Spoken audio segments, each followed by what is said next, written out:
بسم اللہ الرحمن الرحیم۔ اللہ تعالیٰ نے اس دنیا میں مرد و زن کے مابین کچھ جدا جدا اصول اور احکام ذکر فرما دیے، اور مرد و عورت کے لیے کہا گیا کہ اپنے اپنے دائرہ کار میں رہتے ہوئے وہ معاشرے کو بھی پاکیزہ رکھیں اور اپنی ایکٹیویٹیز کے اندر بھی مصروف رہیں۔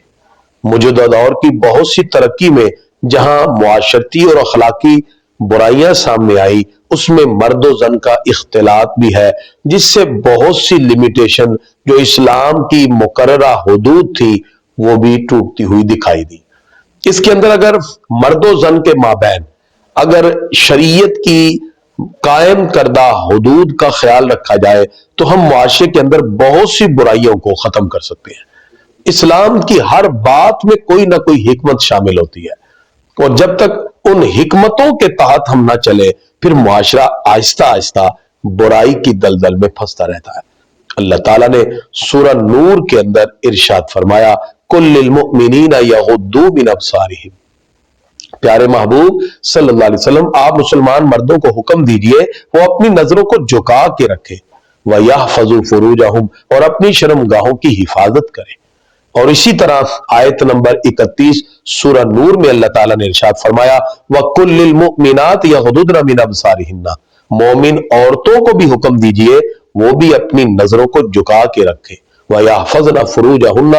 اور وہ اپنی شرمگاہوں کی حفاظت کریں، وَلَا يُبْدِينَ زِينَتَهُنَّ إِلَّا مَا ظَهَرَ مِنْهَا، اور اپنے میک اپ کو، بناوٹ کو،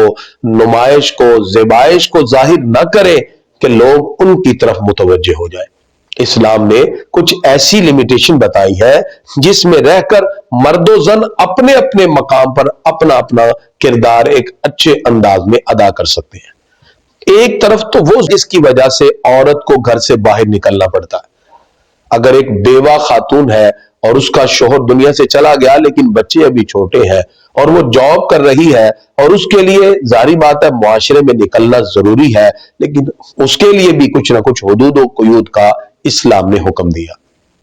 اس کے علاوہ آج کے جس طرح معاشی طور پر سوشل کرائسس میں مہنگائی کا طوفان ہے، تو بہت سے مقام پر مرد و زن اس انداز میں جاب کرتے ہیں یا اس طرح کی ایکٹیویٹیز کرتے ہیں جس کے اندر باہمی طور پر مل کر ان کا کام ہوتا ہے۔ تو ایسی صورت میں اگر ایک شوہر کی سرپرستی میں ایک بیوی اپنے کسی کام کے لیے جاتی ہے جہاں مرد و زن کے اختلاط کا ماحول نہ ہو بلکہ جدا جدا اپنی اپنی ایکٹیویٹیز کرنے کے لیے اگر ایک اچھا ماحول میسر ہو تو عورت شرعی حدود و قیود میں رہ کر اپنا معاشرے میں کردار ادا کر سکتی ہے، جس سے وہ اپنی زندگی کی ضروریات کی تکمیل کر سکے۔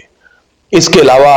بے پردہ عورت کا باہر پھرنا، اپنے لباس کی زیبائش اور خوبصورتی کو دکھانا اور اسی طرح معاشرے کے اندر برائی کو پھیلانے کی کوشش کرنا، اس سے اسلام نے سختی سے منع کیا۔ یعنی اگر آج کے اس ماحول میں دیکھا جائے تو تعلیمی ماحول کے اندر بہت سے بچوں بچیوں کو اپنی اپنی تعلیم کو آگے بڑھانے کے لیے اداروں میں آنا پڑتا ہے، لیکن اسلام نے حکم دیا کہ آپ جب بھی ایسا عمل کریں گے جو شریعت کی حدود کی خلاف ورزی کرے گا تو لامحالہ طور پر اس کے اندر کچھ نہ کچھ خرابی ضرور پیدا ہوگی۔ تعلیمی اداروں کے سربراہوں کی ذمہ داری ہے کہ وہ بچوں کی اخلاقی تربیت کے لیکچر کا اہتمام کریں۔ ایسا نہ ہو کہ بچے بچیاں اگر اداروں میں آتے ہیں تو پھر وہاں وہ اپنے فیصلے خود کرنے لگ جائیں۔ اس کے لیے سب سے پہلے تو یونیورسٹیز کے اندر کے لیے ایسے لیکچر کا اہتمام ہو جس میں وہ اپنا فوکس سٹڈی پہ کر سکیں۔ بہت سے طلباء اور بہت سی طالبات جو کہ ایک اچھا کریٹو مائنڈ بھی رکھنے والے ہیں، تخلیقی صلاحیتیں بھی رکھنے والے ہیں، لیکن وہ کچھ نہ کچھ ایسے کاموں کی وجہ سے اپنا ٹائم بھی برباد کر دیتے ہیں، اپنے ماں باپ کا پیسہ اور دولت بھی برباد کر دیتے ہیں، اور پھر ایسی برائیوں میں وہ ملوث ہو جاتے ہیں جس سے پھر واپسی کا راستہ ممکن نہیں ہوتا۔ اس کے لیے جہاں والدین کی ذمہ داری ہے وہ اپنے بچوں کی موٹیویشن کا اہتمام کرے، ان کی کاؤنسلنگ کا اہتمام کرے اور آنے لے جانے کے اندر خود اپنی ذمہ داری کو بھرپور طریقے سے ادا کرے، وہی اساتذہ کی بھی ذمہ داری ہے ایک روحانی باپ، ایک روحانی ماں ہونے کی حیثیت سے وہ بچوں کی تربیت کریں تاکہ وہ اپنا سٹڈی کا ماحول اور اپنی بہت سی ریسرچ اور تحقیق کی اپنی جو ان کی ایکٹیویٹیز ہے اس کے اندر وہ کہیں غلط راہوں کی طرف نہ چل پڑے۔ اسلام نے ہمیں بہت سے گناہوں سے بچنے کے لیے جائز راستے عطا کیے ہیں۔ مثال کے طور پہ نکاح، والدین اگر سمجھتے ہیں کہ یہ بیٹا اور بیٹی اس وقت حد بلوغت تک پہنچ چکے ہیں تو پھر وہ ان کا نکاح کر دیں تاکہ وہ برائیوں سے بچ جائیں۔ غیر محرم کے ساتھ باتیں کرنا، غیر محرم کے ساتھ جو ہے وہ جانا آنا معاملات، یہ سب کی سب چیزیں اسلام نے سختی سے منع کی ہیں۔ اس کے اندر بعض والدین کہتے ہیں کہ جی ابھی تو یہ پڑھ رہے ہیں،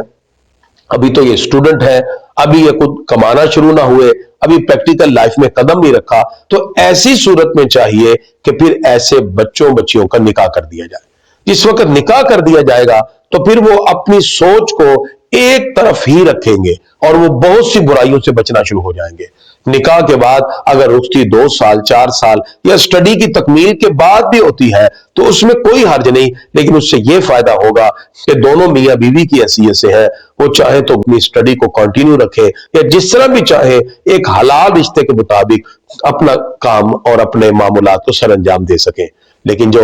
غیر محرم رشتوں کو بنا لیتے ہیں، مرد و زن کے اختلاط سے یونیورسٹیز اور اداروں کے ماحول کو خراب کیا جاتا ہے،